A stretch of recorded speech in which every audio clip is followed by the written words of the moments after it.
Welcome to this week's edition of Flashback Friday, your opportunity to get some good review by listening to episodes from the past that Jason has handpicked to help you today in the present and propel you into the future. Enjoy. This show is produced by the Hartman Media Company. For more information and links to all our great podcasts, visit hartmanmedia.com. Welcome to the Creating Wealth Show with Jason Hartman. You're about to learn a new slant on investing, some exciting techniques, and fresh new approaches to the world's most historically proven asset class that will enable you to create more wealth and freedom than you ever thought possible. Jason is a genuine self-made multimillionaire who's actually been there and done it. He's a successful investor, lender, developer, and entrepreneur who's owned properties in 11 states, had hundreds of tenants, and been involved in thousands of real estate transactions. This program will help you follow in Jason's footsteps on the road to your financial independence day. You really can do it. And now, here's your host, Jason Hartman, with the complete solution for real estate investors. So you've heard my rants about how our financial system is rigged, and I've interviewed hundreds of experts to back up those claims and help you align your investments with the most powerful forces in the world, governments and central banks. I'm also using a perpetual wealth strategy with my income property investments that you should check out. It has enhanced the security of my liquid assets, boosted overall ROI, and shifted money away from the banksters. My friend Pat Donahoe, who's one of our Venture Alliance members, runs Paradigm Life, and he has a free report that you can download at beyourbank.com. That's beyourbank.com. Check it out today.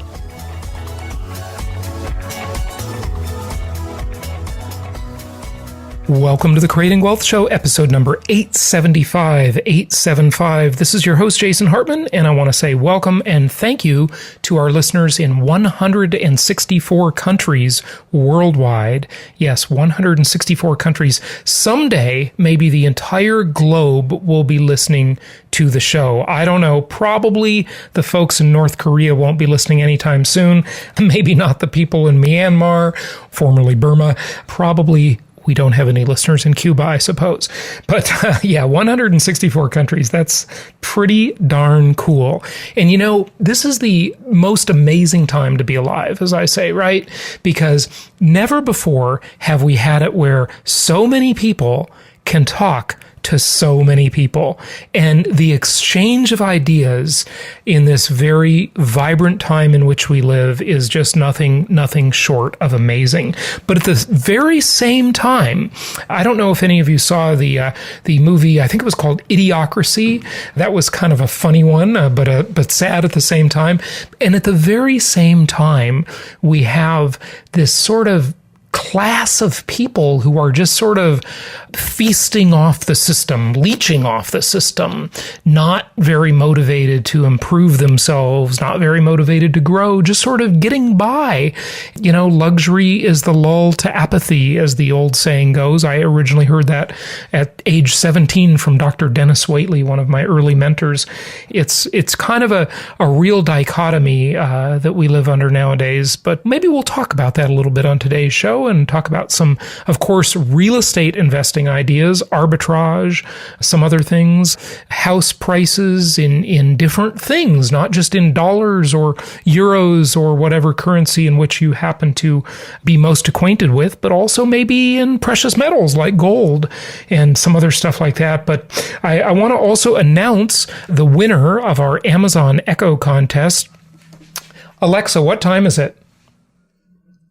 The time is 2:30 p.m. I don't know if you can hear that, but Alexa said it was 2:30 p.m. And that is on Sunday afternoon.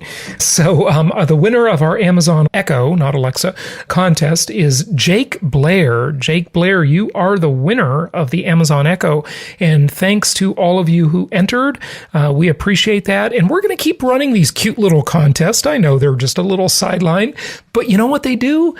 you give us such great questions and such great feedback and things like that. So I hope to get a little time to share some of those questions and feedback from the entries today. We also have a new thing we're doing. I have been studying, and I haven't talked too much about it on this show, but on one of my other podcasts, I have done several shows on this topic. But I have been studying the world of short-term rentals for many years, and I want to study this a little more deeply. And, I consider myself to be a rather careful and sometimes over-analytical person, and I'm trying to overcome myself. There's a great quote, I think it was by Jack Parr, who said, "Life is one long obstacle course with me as the chief obstacle." We're all our biggest obstacle sometimes. That's the way I am. Sometimes I overanalyze things. Well, mostly I overanalyze things and agonize too much and worry too much and do all of that kind of stuff. So anyway, this is a topic I've been studying for years, and that's the topic of short-term rentals. Many of our clients have asked us about them. We have many clients that, do the long-term rental thing and, they have a short-term rental or two on the side, and they're, doing business on Airbnb or VRBO or any other short-term rental sites out there. So what we want to do is get together a little council, yes, a council of people who are in the short-term rental business. And we will, for you volunteering so graciously for our little council, we will offer you some cool things. We will offer you some exclusive access to things at our events, maybe dinners, lunches that not everybody's invited to, and, give you some recognition, maybe do some panel discussions, have you on the podcast, whatever. So here's what you do. If you have experience with short-term rental properties, go to jasonhartman.com/STR. Doesn't that sound cool? We gave it an acronym, STR, short-term rental. Go there and apply to be on our little council and tell us about your experience with short-term rental properties. Now, this isn't for anybody who's interested. It's only for people who are experienced. The idea is we want to have this council impart their experience to those of you who are interested. Okay? And what I always say is some of the greatest learning that I ever get is learning from you, our clients and our listeners. That is the greatest learning of all. So we've got one of those people on the show today to help me with today's show, and he was just on, and he's back because he's a friend of mine, and he's a client, and just an all-around interesting guy, and that is Mr. Drew Baker. Andrew, welcome back. How are you? Hey, thanks for having me. Yeah. Again, I know you listened to me ramble for quite a while there before I introduced you. Yeah, you forgot I was on last week. Yeah, I know. Sometimes I got so much going on that it's hard to remember all that stuff. But hey, you and I, you recommended to me a really interesting Peter Schiff interview. Welcome to this week's edition of Flashback Friday, your opportunity to get some good review by listening to episodes from the past that Jason has handpicked to help you today in the present and propel you into the future. Enjoy. Our listeners know that I had Peter Schiff on the show a long time ago. I sort of have a love-hate relationship with this guy. I invested with him, and that was a disaster. He lost a fortune of my money, and his people, his advisors, didn't even seem to give a damn. I mean, like, almost antagonistically apathetic. It was pathetic. So I would definitely not invest with him. But man, that guy is super intelligent. He is, I call Peter the master of the soundbite. And he can just ramble on and on forever. And anyway, I was watching this YouTube video with him that you recommended, and Andrew, he brought up a lot of interesting stuff there. Was there anything that was particularly interesting to you that you might think would be interesting to our listeners today? Well, this was, Joe Rogan, the Joe Rogan Experience. This is episode 1002, and Peter came on about 3 years ago and sort of talked to the audience. And this audience doesn't get a lot of economists or investor types on, so they're sort of not exposed to this sort of thing. And Peter came back on and was invited on originally because he went and spoke to all the protesters on Wall Street, the 99 1%er people. Wall Street. The Occupy Wall Street, and had a video that was so interesting that Joe Rogan had him on the show. So, on this recent show, Peter and Joe sort of fleshed out things like the minimum wage, the wage gap between men and women, and their thoughts on that, to the government and housing, and so it was very interesting how the housing market, and Joe kind of doesn't know all this stuff, so Peter's kind of giving him his expose, and I believe Joe is a free market guy. He endorsed Ron Paul, so he's kind of on board, but has sort of a more liberal influence because he's in Hollywood and he has actors and stuff on his show. So it was interesting, kind of having Joe see both sides of the field and kind of have Peter kind of give him a monologue, which was brilliantly done about kind of his philosophy on things. Just 2.5 hours. People say I'm long-winded. And I mean, how much energy Peter has on the show is just, and how direct he is, just was. Yeah. It's pretty interesting. So what was, talk to us specifically, though, about, some of the topics. I mean, I love the stuff about minimum wage. Minimum wage has got to be the stupidest frickin' idea ever. And anybody who believes in minimum wage has no understanding of basic economics. It is a terrible idea. And, that's the, I pick on the left the most on the political aisle. I pick on the right too, because I'm definitely not a Republican. I left the Republican Party quite a few years ago.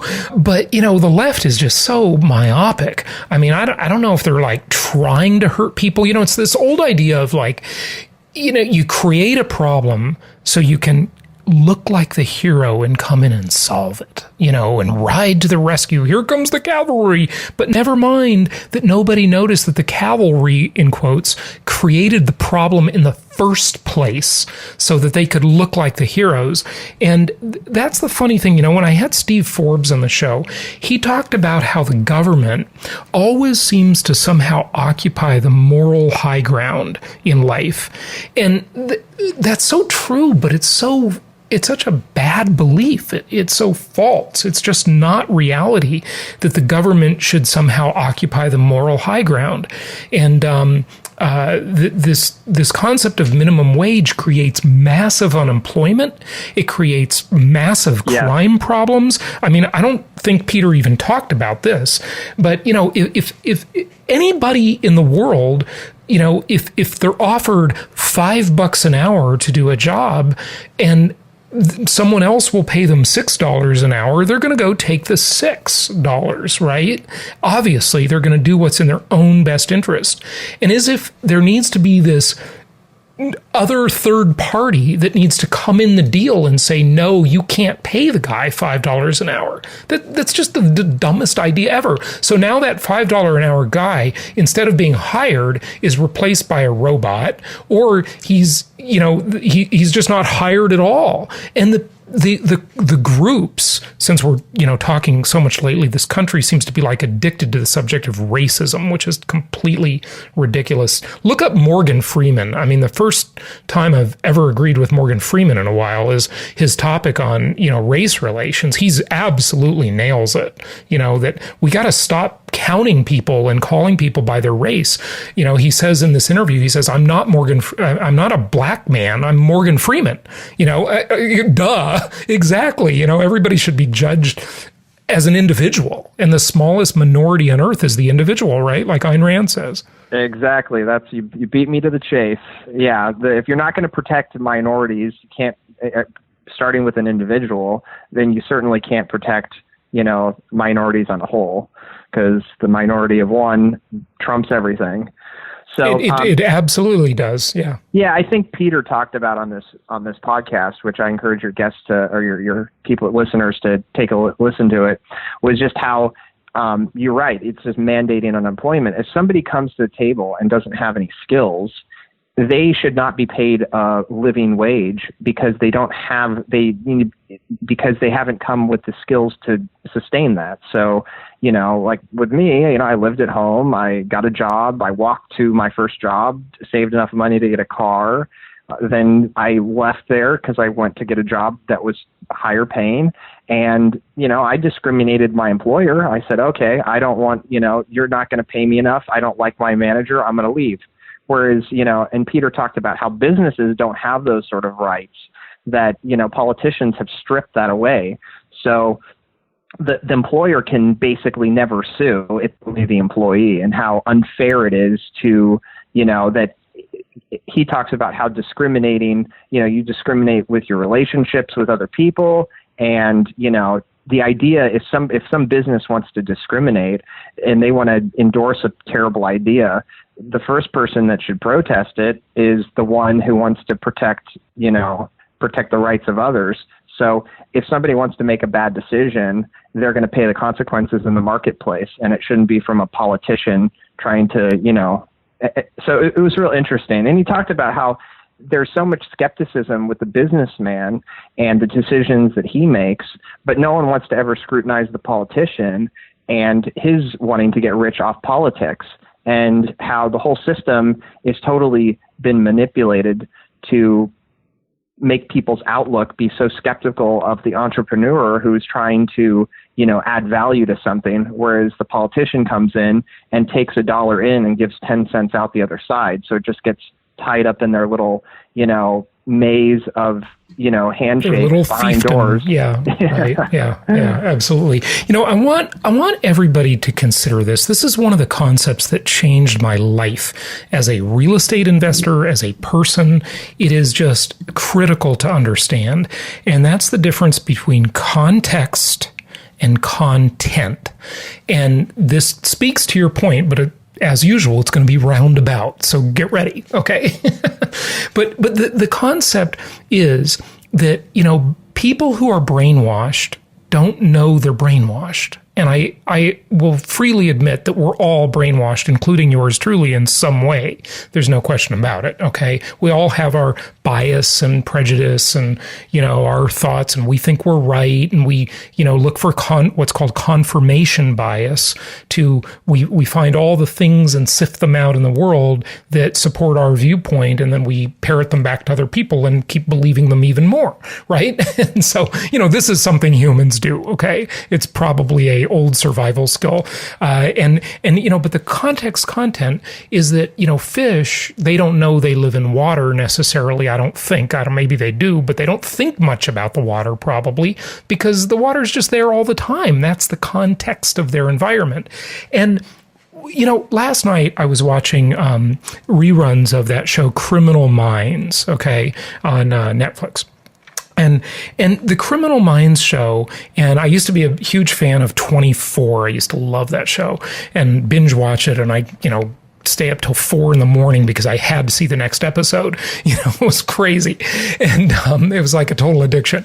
And, in all of these shows, always they portray the government as the hero. Okay. Now, granted, I'm certainly glad we have police and SWAT teams and the, behavioral analysis unit at the FBI to catch criminals and so forth. But it's just funny, like nothing is ever, in the vast majority of any show you're going to watch is about how the government has biases and does bad things, because it's just a bunch of people. That's all it is. And, how they mess things up. It's always them with unlimited resources coming to the rescue to solve all of our problems and save the day. And where else this is done extensively in movies and TV is in the business of law. And your wife is a lawyer, so maybe you want to speak to this one, Drew. She works for the public defender. And, like courtroom dramas, and they all make it look so good. And and the vast majority of relationships I've had with the legal system and lawyers has been pretty lame, actually. I've been pretty unimpressed. It's like the worst service I get of anything in my life, of anything that I buy, is legal services. Oh, and it's most expensive. Yeah, it's outrageous. Yeah, it's probably because it's overregulated by this infrastructure of the court system, and it's just so overcomplicated. And the government is not the hero, folks, but they're portrayed like that. It is funny because when people ask what what my wife does, and I tell her she's an attorney, I mean, we have to hold that back a lot of times, because if we're just having a conversation with someone, it's instantly a chilling effect. Because everything is so over litigated, and we're just the culture of suing over frivolous stuff, just because the harassment of just the suit doesn't require the outcome, because it's so costly just to litigate, that the penalty is done at the time that the suit happens. Imagine if lawyers, if that field were unregulated. Okay, now everybody might be freaking out right now and thinking, are you nuts? What if people didn't have to go to law school?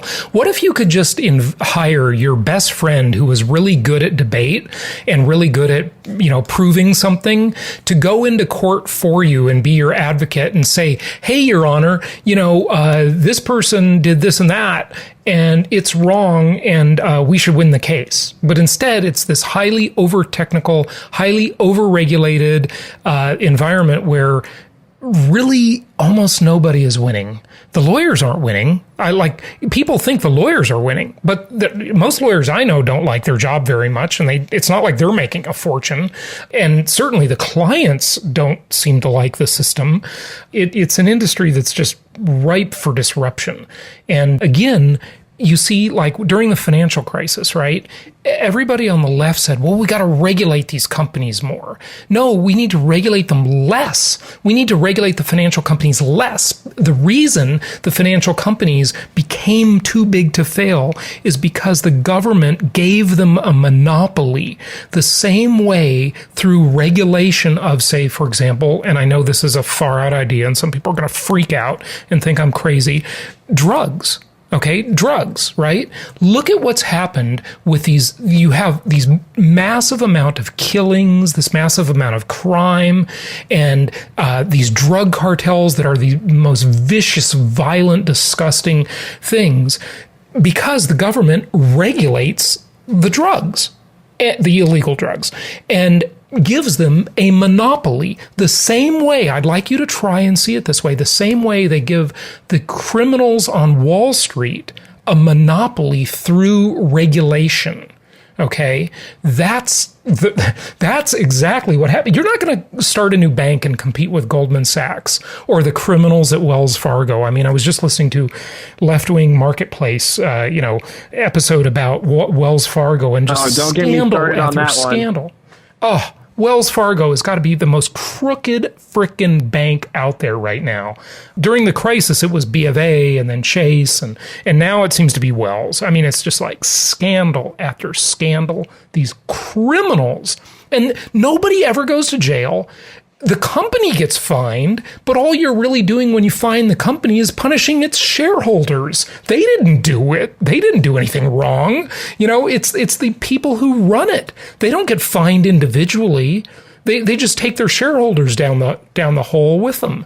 What were you going to say about Wells Fargo? Well, I mean, I think the issue there is, blaming the overregulation. It's actually both things, because the business has an influence on the politics, these big corporations, so they manipulate the laws to benefit them, and then through lobbyists. Yeah.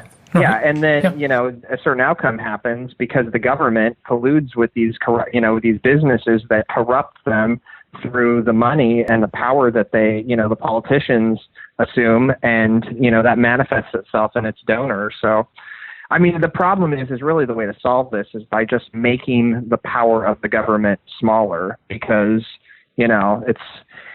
it's a, power corrupts, I guess. So, and absolute power corrupts absolutely, as the saying goes. Yeah. No question about it. No question about it. Hey, Drew, let's take a couple of Q&As from the contest real quickly. I just want to get a couple of these done because we've got quite a stack of questions that are needing answers from our contest that we've been holding the last 2 months. So Kevin Wilson said, when asked, what's the favorite thing about my investing philosophy? Just started listening to Jason's podcast, enjoying the content so far. The other question was, what advice would you give yourself back in 2008? Okay, and I picked 2008 because, isn't that a good question? Because, that was right in the midst of the financial crisis, right? And, what advice would you give your 2008 self, right? And Kevin said, focus on income producing properties. And, that's sort of a general answer, but very, very true. Julie Batt said, favorite thing about my investing philosophy, investing in deals that make financial sense today, not based on speculation in the future. Oh, thank you, Julie. That's commandment number 5, thou shalt not gamble. So don't invest for appreciation, invest for solid fundamentals, and those come down to cash flow. Her advice for her 2008 self would be start an Amazon FBA business and invest the profits in real estate. Drew, you're in the Amazon business, so that's Amazon FBA is very familiar to me. Yeah, good stuff. Tim Keeley says, favorite thing about my investing philosophy, let me see, he says, instant gratification when you get property that cash flows. It makes sense the day you buy it. So same kind of thing Julie said, commandment number 5. A financial education and tax policy class wrapped into an entertainment package. How tricky. Yeah, I try to make it entertaining. So thank you, Tim. And then advice for 2008 self. Oh, yeah, this is one of our providers that we had problems with in Chicago, and that is Mac Industries. Do not invest with Mac after 2017 and buy as many properties as you can where it makes sense. Don't be chicken to look at remote properties across the country. Yeah, I think that's all great advice. Don't invest with Mac. They were good for a while, and then they went bankrupt, so they turned bad on us. And were they builders? What were they? They were rehabbers. They were rehabbing properties in Chicago and doing management, and the property management just went to hell in a handbasket.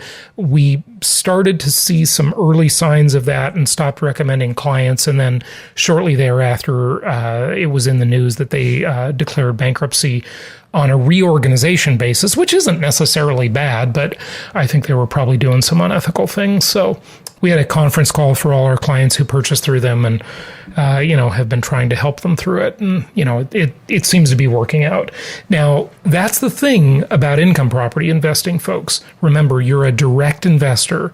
So you notice the bumps in the road when you invest in a fund, in a mutual fund or a stock or a bond. You don't see the bumps in the road most of the time unless they're hugely significant. For example, if you invested in Samsung, okay, which is like 1/6 of South Korea's economy, I think. I just heard that. It's huge. If you invested in Samsung and then they got sued by Apple, not once, but I think twice, and I think they lost both times. Apple just killed them, got a couple of giant judgments against them. And that was in the news. That's a bump you would feel. You would know it, right? Because it's a big bump. And, if you were a shareholder, I'm sure that affected your stock value. But there's all kinds of little small bumps you don't even know about. Lawsuits, sexual harassment, patent infringement, little things, competitive landscape that changes in that investment that you just you're not even aware of, but it gets transferred to you as the investor in, mediocre or even terrible returns on your investment. And, that's a bad deal. When you're a direct investor, when you follow commandment number 3, you're investing directly. And so those bumps, you feel them.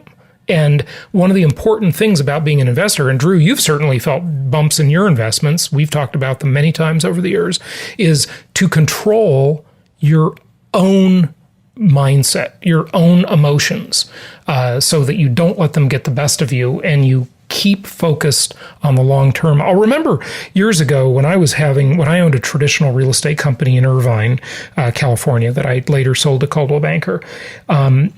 It was like every bad thing that could have possibly ever happened to me. It felt like, I mean, it was just the worst experience of my life, that company. So I bought it in 1997, started to turn it around, took a huge risk and tripled the size of the office, and went from Class C to Class A office space, very expensive move. And then guess what happened? The franchisor decided to sell the company and the whole franchise network fell apart. So everybody was wondering, well, what's the brand of the company going to be? What's going to happen? Are you going to change the name of the company? Are you going to go with a different franchise like everybody else?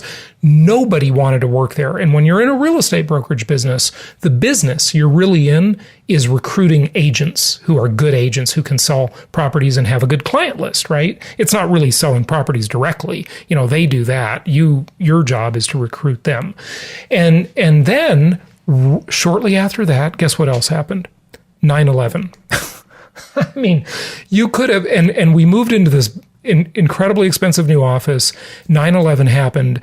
Nobody wanted to come to work. Nobody wanted to buy properties. It was terrible. I mean, it was like, but I remember my friend Jay, I said, what should I do? And he said these words. He said, keep your eye on the ball. Keep your eye on the ball. And I'll never forget that. And I just put my nose to the grindstone, as the saying goes, and I kept working. And, a few years later, Coldwell Banker bought the company, and it was a pretty good deal. So, but I could have easily given up, and I could have not kept my eye on the ball and been overcome by all my problems, and that wouldn't have been a good deal. So what would you have, back to the previous question, did we answer what would you do 10 years ago to give yourself advice? Is it just, because I have a couple thoughts. I don't know if you do. That's not an answer. It's just their statement. Oh, okay. So everybody, you didn't enter the contest, did you, Drew? No, I don't see your name on here. Sorry. You didn't enter? Do you already have an Amazon Echo? I don't, but I see them on sale all the time on Amazon, so I probably should buy one. You got to get one. They're great. I have 3 of them in my house. I love it. But yeah, it's just a statement, don't invest with Mac, buy as many properties as you can where it makes sense, and don't be chicken to look at remote properties across the country. So that's good, Tim. You're being area agnostic, and that's the great stuff. Okay, Michael Gerbasi, is that how you say that? My favorite philosophy of his is refi till you die. Refi till you die. And we've talked about that on other shows before. And his advice to his 2008 self would be, you can ride out a bad market if you have a positive cash flow and enough money in reserves. Yeah, great advice. So I'd only add to that positive mindset, being willing to delay gratification, and then, of course, positive cash flow and good reserves. Okay, last one here, Drew, and then we will move on. Jonathan Lindsay says his favorite philosophy of mine that he likes is the straightforwardness of Jason Hartman's 10 commandments of successful investing. They're easy to understand and follow the underlying SOPs, standard operating procedures, I think, for success. And then his advice to his 2008 self would be, educate yourself sooner on real estate and buy/invest in multifamily property ASAP for a kickstart. Now situations are different in my life, limiting my options for investments due to marriage, family, primary residence. These factors limit willingness to move back into apartment-style living, even if I own it. Hey, you don't want to be the neighbor of your tenant anyway, Jonathan. So I think what you're saying is like the old idea of like buy a duplex and live in one and rent the other. I don't know. I'm not sure exactly what you mean by that, but you don't want to live next to your tenants anyway. Don't do that, if that's what you're saying. So good stuff. Well, Jake Blair, you're the winner. Contact your investment counselor, and we'll get your address and ship out the Amazon Echo. And we've got a whole bunch more questions we will share on an upcoming episode. Drew, what else did you want to talk about, maybe on the Schiff video or anything in general? You know what you were talking to me about off air is you were just in Laguna Beach today, Laguna Beach, California, beautiful place, and you were talking about the price of a house in gold.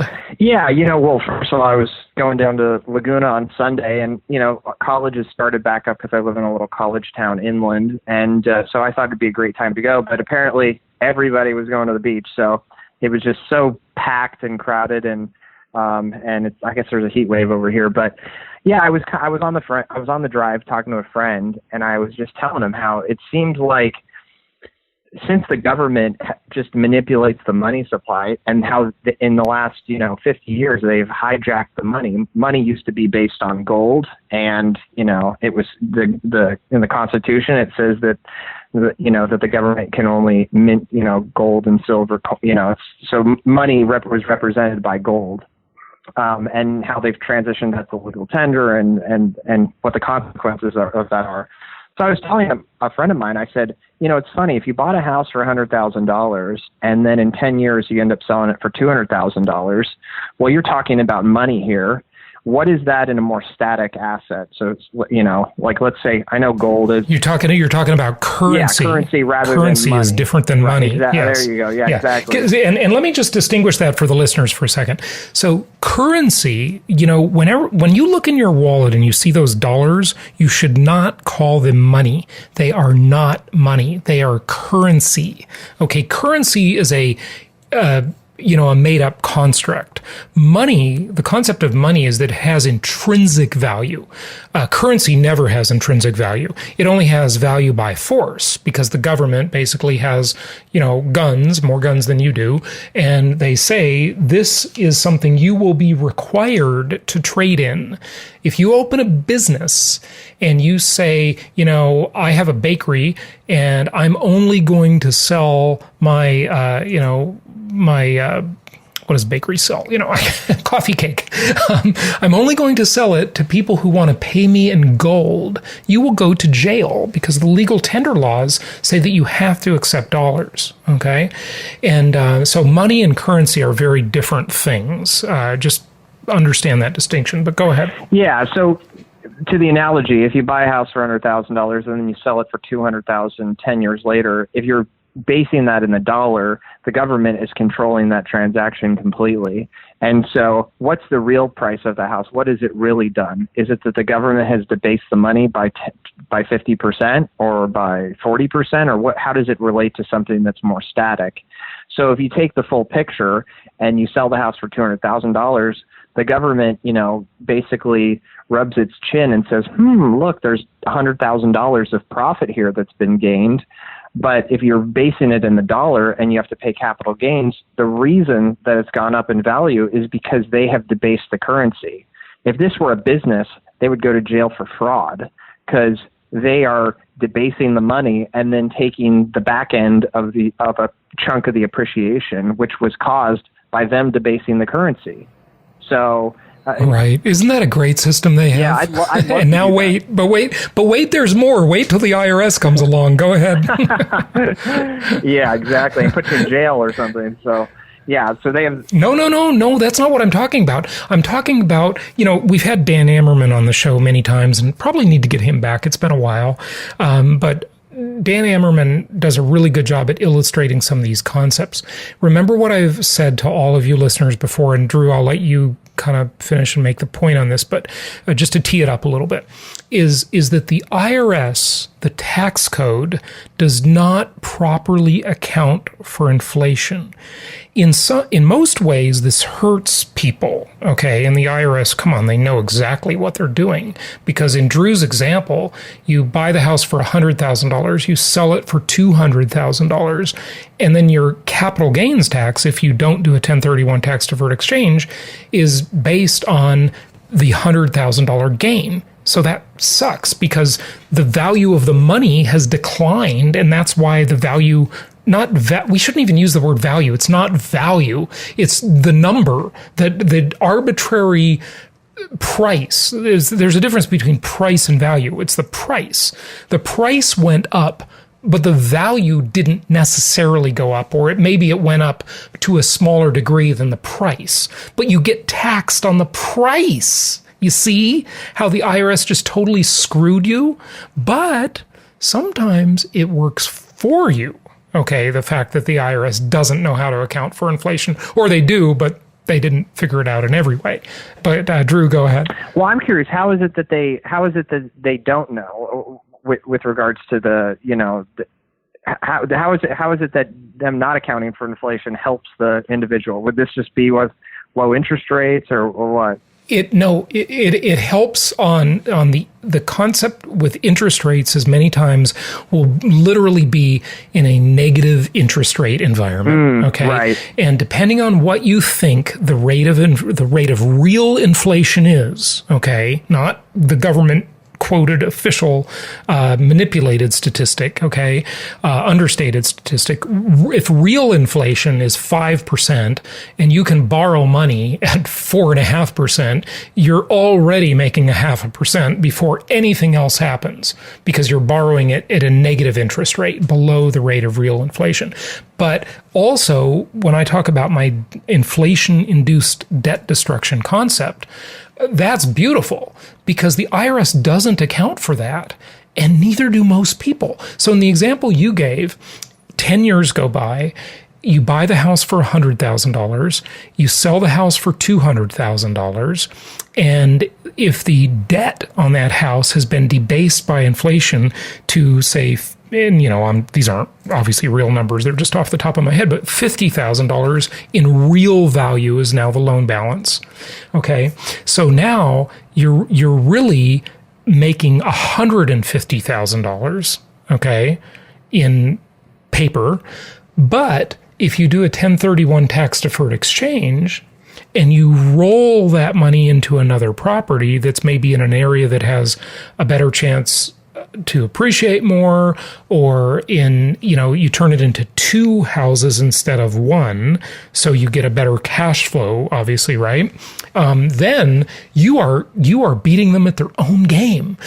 Okay? And what if you borrowed that money at a negative interest rate or even at par, meaning the real inflation rate was 4.5% and you borrowed at 4.5%, but you outsourced the debt obligation to a third party called a tenant. You didn't even pay your own debts. Okay.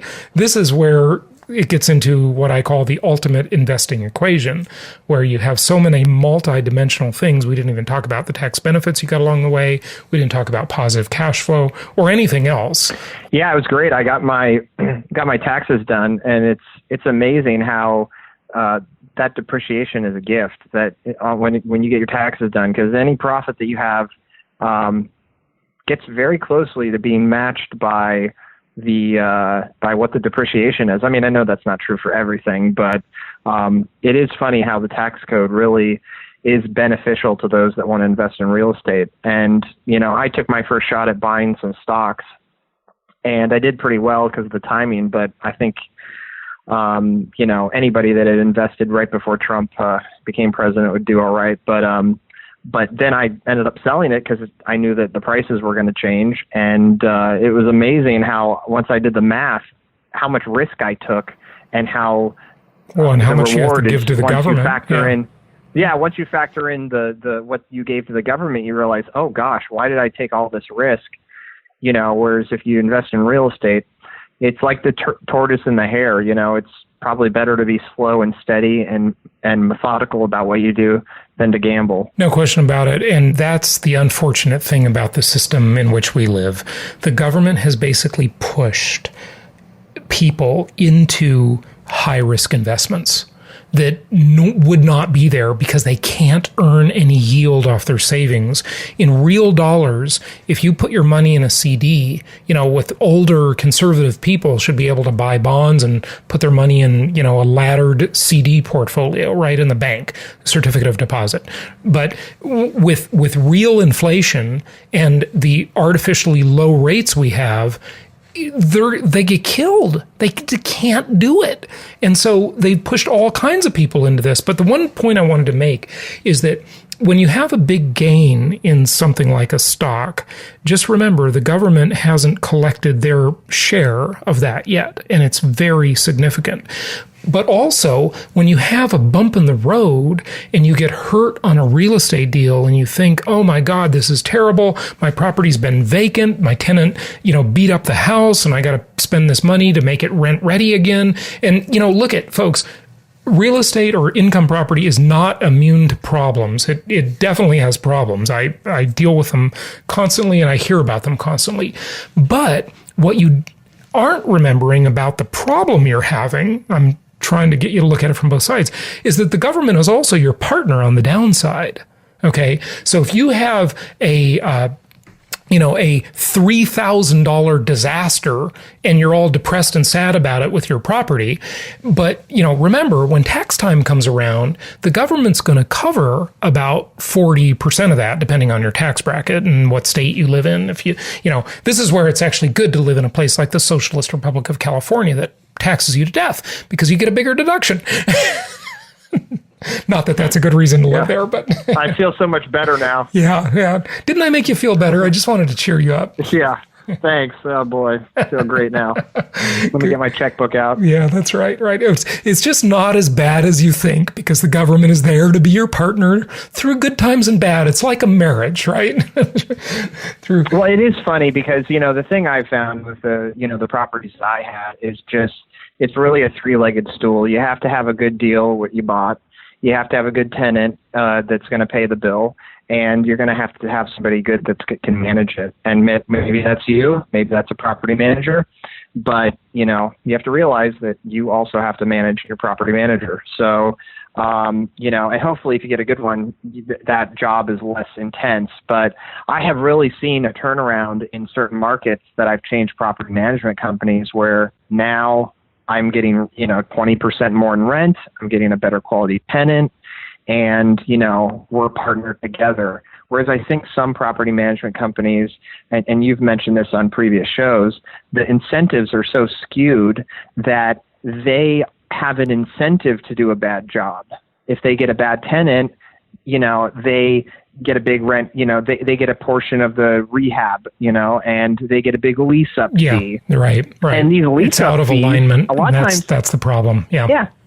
Sometimes these lease up fees are more than they'll collect in the entire year in their percentage commission for managing the property. Folks, this is why we have talked extensively about self-management. It's something that's definitely worth considering. Like I said before, if you have a good property manager, just leave it alone. You got a good one. But some of them, they're good for a while and then maybe they're bad later, or vice versa, and you just get rid of them and try it. Just try self-management and, but don't do it without an education. Okay. You've got to listen to my episodes where I've talked about it and learn about it. And you've got to have some experience. I would not do it as a new investor. A new investor should not do self-management. Although that's all I ever did. I mean, when I bought my first property when I was 20 years old, I self-managed. And, with nationwide investing, when you're remote and you're not near the property, you definitely need an agent or a property manager to do the lease up for you and the transition between tenants. But you don't necessarily need them to collect the rent every month. You can self-manage that part of it pretty easily.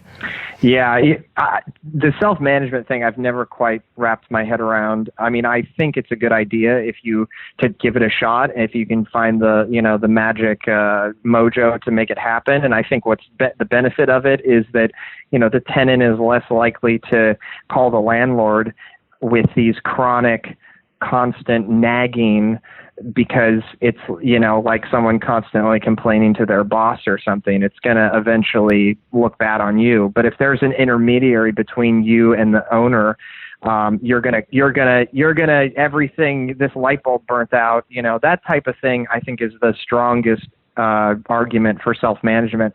I think with me, I just don't have enough time. And I think the Jason Hartman family style of doing everything yourself is admirable, but I don't know that I would be the best property manager, and I think, I'm better at dealing with my business and getting that to be more efficient than trying to reinvent the wheel remotely. And so I think for certain people, maybe you're retired, maybe you have more free time, or maybe you're just more of a hands-on person and you need to have that satisfaction. I don't know. What are your thoughts on that?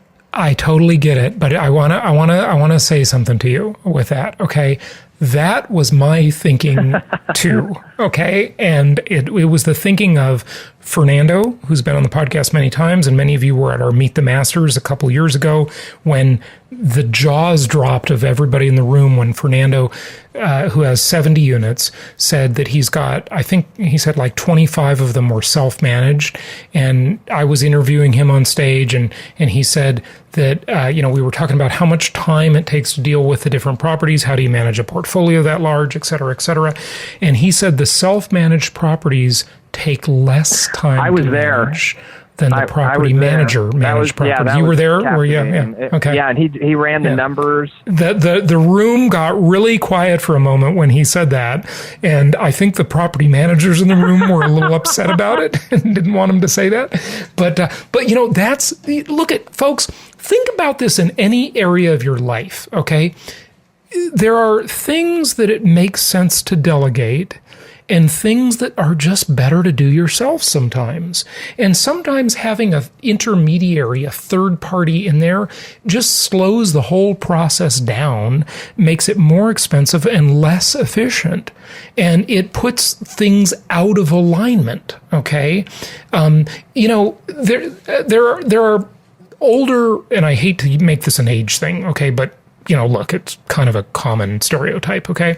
Sometimes I'll go into an office of a, very seasoned executive, an older person who's, already made it many times over in their career, and they're a big shot.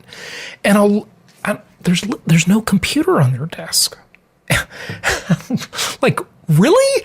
In 2017, you don't have a computer on your desk? And I'll ask about it, and they'll say, oh, no, I have a secretary. Oh, my God. Are you kidding me? Like, seriously, that's just a ridiculous mentality to me. Isn't that Warren Buffett? Doesn't he do that? I think that's something. Wouldn't surprise me, but he also doesn't pay his secretary enough because she has a higher tax rate than him, apparently, which is not actually true. People have debunked that myth many times. It's more because Warren Buffett is cheating. He's not cheating, actually, but he's just using the loopholes, Warren Buffett, just left-wing hypocrite, okay? But I like his investing philosophy, the value. I mean, I love Warren Buffett in some ways, even though I'm giving him a hard time here. The value investing philosophy is a good one, and it's my philosophy. I just do it with real estate, with income properties. So I agree with that. It's just easier to do a lot of stuff yourself, Yeah, when he talks about how, money managers just take most of the profit. And, a lot of times these index funds, if you just invested in the index fund and you didn't have the monkeys throwing darts at the newspaper trying to pick stocks, you'd do much better just if you invested in an index fund because, they have, if you pick a money manager, they take 1 to sometimes even 2%, whereas if you're picking an index fund, they take a fraction of 1%. But I think the problem is that, like you said, you just don't have as much control. And to me, I think why I had such hesitation for such a long time investing in the stock market is like, I don't feel like I really own anything. I mean, maybe I do. I own like a piece of paper, I own this small part of a company maybe, and I have no say over anything. And, and so thinking about just owning a house, you have a lot of say over what you want to do. I have say over what I want the flooring to look like. And, and sometimes the property managers might say, hey, this is a bad idea. I wouldn't do this. And you can hear them out and say, nah, I think you're wrong. I don't want to pay you to replace the carpet every year. So I'm going to go this direction instead and try it out on one of your properties and then make a valued decision for the next thing. But with your friend talking about earlier, the question about what would you do differently in the last 10, if you knew in the 10 years, I think the mistakes I make, I'm glad I made them. I mean, some of them, I guess it could have worked out better, but at the time you're not glad, but ultimately looking back, you need to learn that lesson. The more assets I accumulate, those smaller decisions or smaller mistakes I made in the past would be much more magnified if I hadn't learned that lesson in the future when I'm dealing with more money. So I don't. Very good way to think. Very good way to think. Yeah. I agree. So yeah, that's like I remember when I was younger, I collected baseball cards when I was in elementary school, and I think I'm so thankful I wasted money in that direction. Or in the Beanie Baby type, I didn't do that, but I'm saying that type of mentality of those fads. Because getting wrapped up in that type of thing and spending all that money in that way, if I do that when I'm in elementary school, well, what are we talking about here? A couple $100?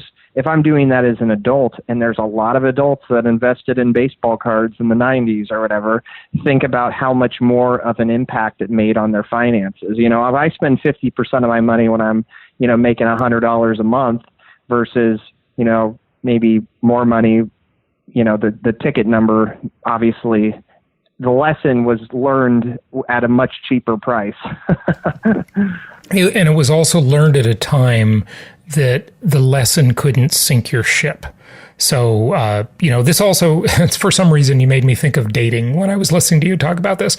When you're young, as long as you don't do anything that'll be a permanent mistake, there's always this, single guys always say this. Why do these women like these losers? Women always like losers. Well, they like the bad boy, right? The James Dean bad boy type, right? There's a certain traction, right? And, look at, your daughter can afford to go out with that guy when she's young, as long as she doesn't make a big permanent mistake, right? Like marriage or pregnancy. Yeah. But, you got to learn some things and have some experiences, and that do it when it can't ruin your life, and right? I think that's a great point. And there's a philosophy guy named Sam Harris who is kind of a complete different end of the spectrum for me. He's this atheist, philosopher, and kind of looks at the world differently than I do, but I respect him because of his thoughtfulness when he approaches stuff.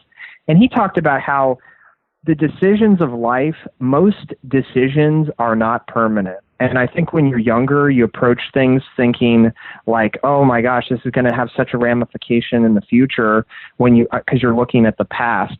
And really, most of life decisions are reversible or aren't as big of a decision in terms of you try to get out of it than you think. If you buy a bad house and, or whatever, maybe that'll have a bigger impact on your portfolio. But, you can sell it. You could, fix the problem. You can wait it out.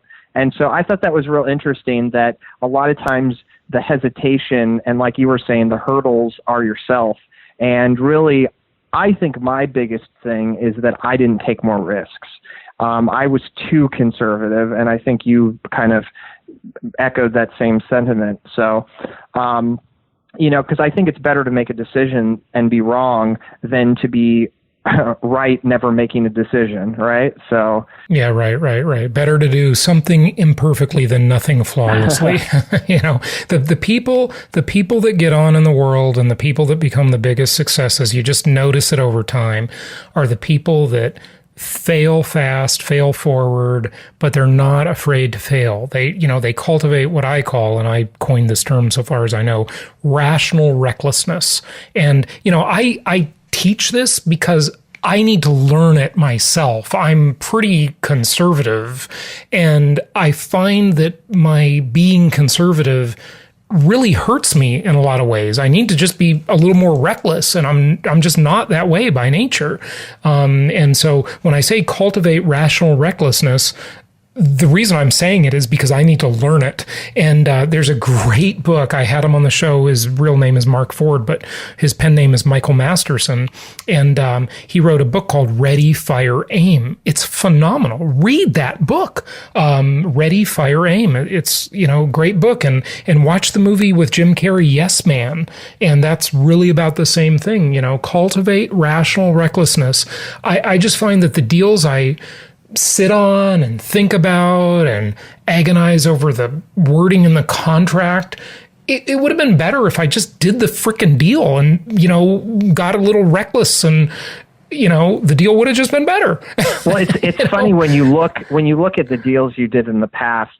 I think you scrutinize, like with me, I'm scrutinizing the ratios and the prices and all that stuff, and I am looking at in today's dollars.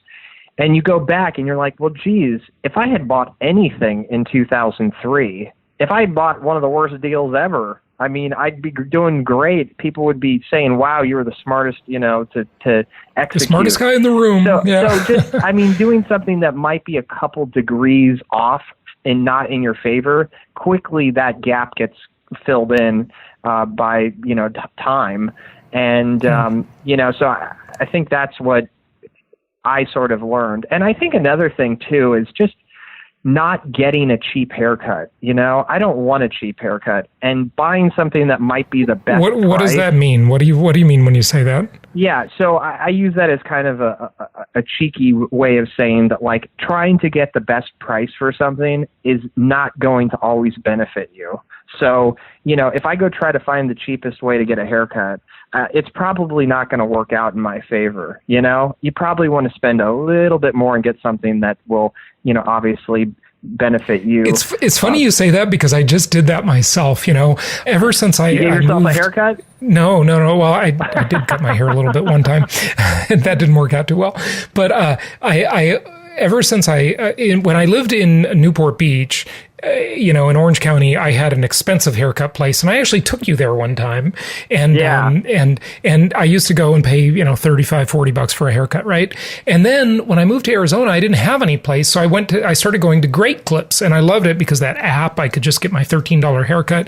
It was great. But I actually, when I got back from Europe, I needed another haircut. I was, gone for like a month, and, I went online and I found the best place supposedly in Las Vegas, and I went to it, right? The #1 rated salon by Elle magazine. And I went there and I paid $40 for a haircut. And it really was better. I have to tell you.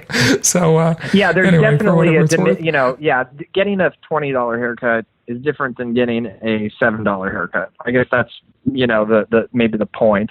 But yeah, a lot of the places that maybe the numbers were better for where I bought, and, paying maybe 30% more for a nicer house kind of seemed to me out of sorts because of just how much more money that was going to tie up. But you think about those jewels that are in your portfolio of either homes or what, and the things you usually overpaid a tiny bit for, I think end up kind of being your more favored assets, being the things that, you're more proud of. And, sometimes, the cheaper deals do make more sense. But, you're talking about like when you started investing with us, when was the first year you bought from us? Like, was that 2009 or 2008? It was 2009 or 10. I looked in 2008, actually, to buy a place with you guys. And we were friends for a couple years before I ended up, and I've always, before I met you, I was very interested in that. But, by the time buying property became accessible to me after college, it was 2006, 2007. So by the time I came to the market to buy something, I just threw my hands up and said, heck no. And, I had friends where all of their parents chipped in and 4 people bought a house together at the height of the market. A condo in Costa Mesa. Yeah, basically. And just the whole thing imploded. And I had friends that wanted to have me going on deals with them. And I just said, this is a bubble. Bubble. And then right when the bubble was starting to pop, I was looking at places and the prices just kept going lower and lower and lower. So I think the first place I bought was in 2010. You bought in Indianapolis. Yeah. And so you were buying like Class C properties. You were buying the cheap stuff from us. And then you've upgraded you're buying more Class A type stuff now, right? Yeah. So when I first started, I think some of the deals that I bought were based more on price than on quality. And so, a lot of these neighborhoods that I bought in were, everything was built at the height of the market. So anyone who bought in that neighborhood bought at a bad time. So the whole entire neighborhood was on fire, metaphorically speaking, in terms of just everybody was bailing out. So some of these neighborhoods didn't do as well as others. So some of them managed to recover and others, basically failed. So two of the places I bought there were more in the B, C zone. And, I had to, and those do well. I mean, they do all right. But the ones I'm more proud of are the ones I paid a little bit more for that were in the nicer area, a newer home building track. Not every place went underwater. And they were all built in like 2000, I think 2004. So there were some people that didn't get caught up in, walking away. But yeah, they've done great. And I've noticed recently that the rent values have gone up dramatically. And at first I attributed this to having good management and picking good people. But I've noticed that some of the newer homes that I've leased up, I'm getting more than the ones that for the tenants that have been in there for a couple of years. I mean, I'm getting a couple, $100, $150 more, maybe 10% more in rent. So I have noticed as prices there become less affordable, the rents have just gotten so much stronger. I don't know if you're seeing that, but in certain markets... Oh, no, the rents are definitely stronger, but Drew, the rents are not keeping up with the prices. It always goes that way. It's always the prices lead and the rents follow, and it takes a couple years for them to catch up. Drew, you know what? We got to go. We've been on for an hour and 5 minutes now, and this episode is getting way too long, so I got to just have you back. Can you remember where we are? You want to make a final point? Let's wrap it up. I'll leave your listeners to rest their ears. So we'll come back to the table maybe in a couple weeks or so. Good deal. Hey, everybody, go to jasonhartman.com and click on the events section and join us for our upcoming Meet the Masters event. We have never had ever, and I think this is like our 19th Meet the Masters now. We used to do it twice a year. Now we only do it once a year. We have never had such strong ticket sales so early because one of the reasons is we got some phenomenal early bird pricing. So jasonhartman.com in the events section, take advantage of the early bird pricing on Meet the Masters of Income Property, our big event, and this will be our biggest ever. It's at a beautiful property in La Jolla, California, San Diego area in January. Get your tickets now so you can save on the price. And this is going to be the biggest and best Meet the Masters we've ever had. We have some paid speakers, really good paid speakers this time, as well as our teams and property management people flying in from around the country as well. So yeah, it's a great event. I love going to them when I get a chance. Just the ability to network and meet some of your vendors, meet some of the people and shake their hands that you're doing business with. Definitely gives you more in the long run. And there's people that I've had a chance to that own in the same markets that I do, where we can kind of compare notes and talk about what we've learned. And putting a price on that, I mean, you really can, because it's definitely been helpful. Good stuff. Yeah. No, thank you, Drew. And the other thing is meeting our clients and hearing their experiences, the good, the bad, and the ugly, sitting at lunch and talking to our clients who've been doing it a while, learning from them, sharing experiences. That's just really, really helpful. That's why we do live events. We don't just have a podcast. We do many live events, and this is our biggest one. So Meet the Masters of Income Property in January, early bird pricing, jasonhartman.com. Click on events and get your tickets today. Drew, thanks again for joining me and talking about all these random topics. And we will be back and have you back on the show in the future. My wife's tired of hearing about this, so I got to vent somewhere. Good stuff. Thanks for joining us, and happy investing to you and to all our listeners. Thank you so much for listening. Please be sure to subscribe so that you don't miss any episodes. Be sure to check out the show's specific website and our general website, hartmanmedia.com, for appropriate disclaimers and terms of service. Remember that guest opinions are their own, And if you require specific legal or tax advice or advice in any other specialized area, please consult an appropriate professional. And we also very much appreciate you reviewing the show. Please go to iTunes or Stitcher Radio or whatever platform you're using and write a review for the show. We would very much appreciate that. And be sure to make it official and subscribe so you do not miss any episodes. We look forward to seeing you on the next episode.